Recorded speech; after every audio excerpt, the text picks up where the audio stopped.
আসসালামু আলাইকুম।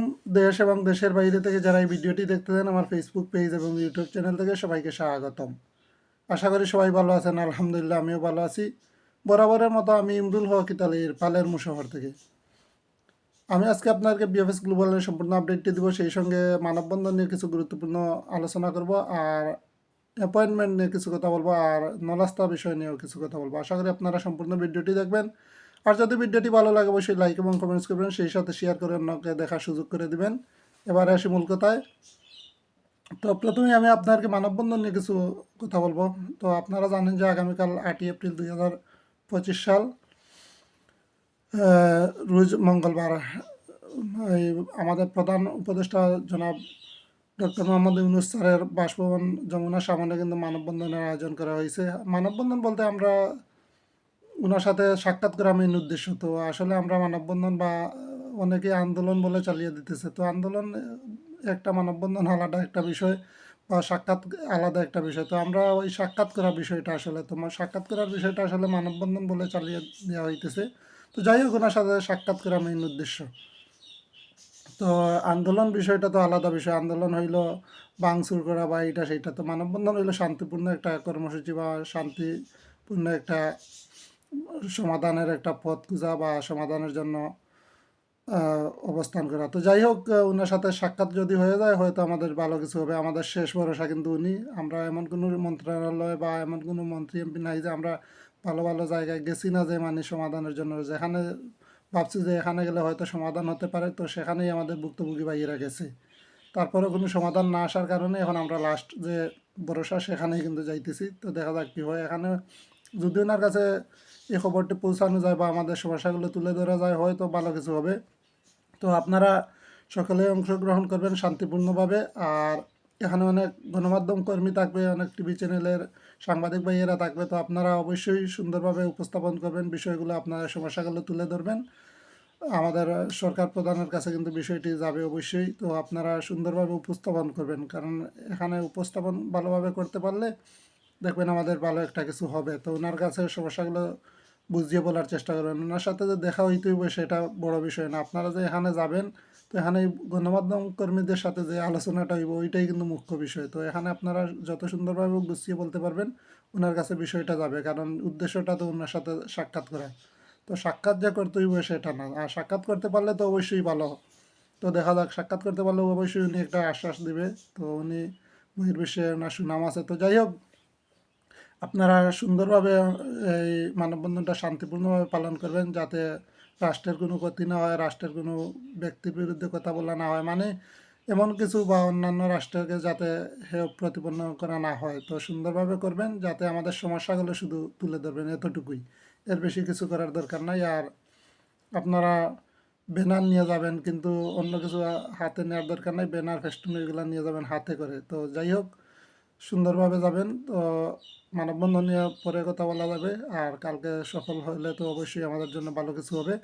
তো এখন আমি আপনাকে অ্যাপয়েন্টমেন্ট নিয়ে কিছু কথা বলবো। তো আপনারা জানেন যে 2025 সালে যারা নলাস্তা পাইবেন তাদের জন্য তো অবশ্যই সুসংবাদ। তাদের ভিসা হওয়ার সম্ভাবনা 90% থাকবে। আর তারা জমাও দিতে পারবেন খুব তাড়াতাড়ি। তো আপনার জন্য তো এই স্লটগুলো খুলে দেওয়াই হয়েছে, তো ওদের সার্ভার খোলা আছে। আর 22 অক্টোবর 2024 সালের আগে যারা নলাস্তা পাইছেন তাদের জন্য সুখবর আসতেছে। বিএফএস গ্লোবাল থেকে যতটুকু আপডেট পাওয়া গেছে বা এখন ফোন দিলে যে আপডেটগুলো পাওয়া যায়, তো সেই পরিপ্রেক্ষিতে বলা যায় যে আমাদের জন্য ভালো কিছু হইতেছে, বা যাদের পাসপোর্ট আটকে আছে। আর সবচেয়ে সুসংবাদ হলো আমাদের আজকে কিন্তু ভালো পরিমাণে একটা ভিসার সংবাদ পাইছি, বা এই গত 2-3 দিন ধরে আসলে ভালোই ভিসা দিতেছে। বিশেষ করে বৃহস্পতিবার, রবিবার এবং আজকেও ভালো পরিমাণ ভিসা হয়েছে। তো ওয়ার্ক ভিসা 2023 সালেরও হইতেছে, তো 25 সালেরও হইতেছে, 24-এর একটু বেশি। তো আজকের আপডেটটি আমি দিয়ে নেই। তো আপনারা জানেন আজকে 7ই এপ্রিল 2025 সাল, তো রোজ সোমবার। আজকে মোটামুটি ওয়ার্ক ভিসা মোটামুটি ভালো পরিমাণই হয়েছে, প্রায় 35 থেকে 40টা ওয়ার্ক ভিসা হয়েছে। আরও বেশি হওয়ার সম্ভাবনা আছে, কারণ সবার কাছ থেকে তো আর আপডেট নেওয়া সম্ভব হয় না। তো মোটামুটি ভালোই একটা এই ভিসা লাগছে। তো আপনারা জানেন 2025 সালের কিন্তু আপনারা দেখছেন বিভিন্ন মাধ্যমে, হয়তো ইতিমধ্যে দেখে ফেলছেন যে এক মালিকের 4 জনের ভিসা হয়েছে 2025 সালে। ওনাদের জমা ছিল মার্চ মাসে, মার্চের 18 তারিখ মেবি। তো ওনারাও ভিসা পাইছে। তো যাই হোক 2025-এ জমা দিয়েও ভিসা পাইছে। এই দেখেন কত ওনারা কিন্তু লাকি 25-এর যারা। তো যাই হোক আমাদের যাদের পুরনো তাদেরও জন্য সুখবর আসতেছে, যেহেতু বিএফএস গ্লোবালের মাধ্যমে জানা গেছে। আর ফ্যামিলি ভিসা মোটামুটি ভালো পরিমাণে হইতেছে, প্রতিদিনই 15 থেকে 20টা হইতেছে, আরও বেশি হইতেছে। তো ফ্যামিলি ভিসা যাদের, তাদের টেনশনের কোনো কারণ নেই, আপনারা কিছুদিন অপেক্ষা করেন, ইনশাল্লাহ পেয়ে যাবেন। আর যাদের 2024 বা 23 সালে জমা, তাদের একটু দেরি হইতেছে। তো দেখা যাক এই সবগুলা এই ওয়ার্ক ভিসার সাথে হয়তো ওইগুলারও সমাধান হয়ে যাবে। তো আপনারা আল্লাহর কাছে প্রার্থনা করেন। আর এই নলাস্তা বিষয় নিয়ে অনেকেই বলেন যে ভাই নলাস্তা কি উঠছে, তো অনেকেই জানতে চান। আসলে নলাস্তার খবর কি বলবো, নলাস্তা এখন পর্যন্ত আমার জানা মতে ওটার কোনো খবর পাই নাই। তো উঠতেও পারে, বিভিন্ন মাধ্যমে দেখছি, তো ওইগুলা ফেকও হতে পারে, আসলে হইতে পারে। তো আপনাকে আরেকটা বিষয় আমি জানিয়ে রাখি, আপনারা হয়তো বিভিন্ন ইউটিউবারদের ভিডিও দেখেন, কারণ ভিডিওতে দেখেন অনেকেই কিন্তু লটারি দিয়ে আপনাকে ফ্রিতে নিয়ে আসে। তো এরকমই হয়েছে, আপনারা জানেন, নাম প্রকাশ করব না। অনেকেই আপনারা জানেন যে একজনের 900 1000 কতগুলা নলাস্তা উঠে বলছে, কিন্তু কাজের কাজ কিছুই নেই, মানুষকে ঠকানো ছাড়া। তো আরেকজন দেখলাম যে লটারি দিয়ে মানুষকে নিয়ে আসবে ফ্রিতে। তো ওনার যদি ফ্রিতে আনার ইচ্ছা হয় তাহলে ওনার এই এলাকার লোকজনকে নিয়ে আসুক, তো ওনার তো নাম ডাক হবে বা একটা সম্মানও বাড়বে। তো উনি কি জন্য এই অনলাইনে এসে যে এড দিয়ে যে মানুষকে ফ্রি আনবে, তো এইটা আপনারা বুঝে নিয়েন।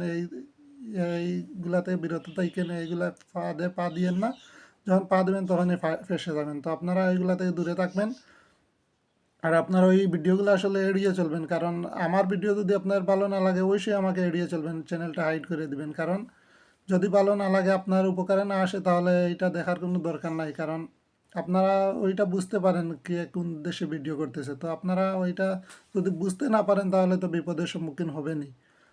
তো ওইগুলা থেকে দূরে থাকবেন। আর অনেকেই কিন্তু এই মানববন্ধন নিয়ে আসলে অনেক সতর্কতামূলক পোস্ট দিতেছে যে হ্যাঁ হয়তো খারাপ কিছু হবে বা এইটা সেইটা। অনেকেই ফেসবুকেও দেখছি পোস্ট করছে যে খারাপ হবে। তো এখানে খারাপের কিছু নাই, এমবেসি উঠিয়ে নেওয়ারও কোনো বিষয় না। কারণ এখানে এমবেসির বিরুদ্ধে কোনো কিছু না, বা এমবেসিতে গিয়ে কেউ কিছু করতেছে না বা বলতেছে না। কারণ এখানে আমাদের রাষ্ট্রীয় অতিথি ভবন বা প্রধান উপদেষ্টার বাসভবন, যেখানে এখানে যাওয়া হইতেছে। তো এখানে অন্য দেশের নাক গলানোর কোনো কারণ নাই। তো ওইটা শুধু ওনার কাছেই যাওয়া। তো এটা আমাদের রাষ্ট্রের বিষয়ে রাষ্ট্রীয়ভাবে ওইটার সমাধান হইব। তো কূটনীতিকভাবে আমাদের রাষ্ট্রপ্রধান যদি সমাধান করতে পারে তাহলে তো আমাদের জন্য আলহামদুলিল্লাহ, না হলে তো আমরা এইভাবেই সফর করে বসে থাকতে হবে।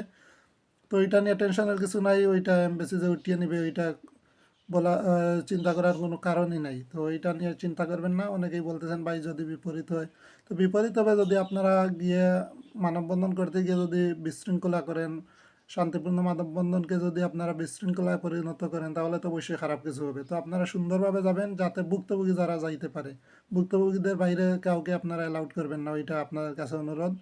ভুক্তভোগীরা বুঝবে যে হ্যাঁ এখানে বিশৃঙ্খলা করলে আমাদের বিপদ হতে পারে।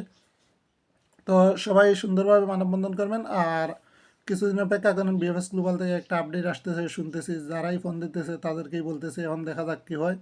তো ফোন রেকর্ড আসলে আমি জানেন আপনারা আমার ভিডিওগুলো তো এগুলা মানে ব্যবহার করি না, বা অন্যের কোনো কিছু ব্যবহার করি না, আপনারা দেখছেনই।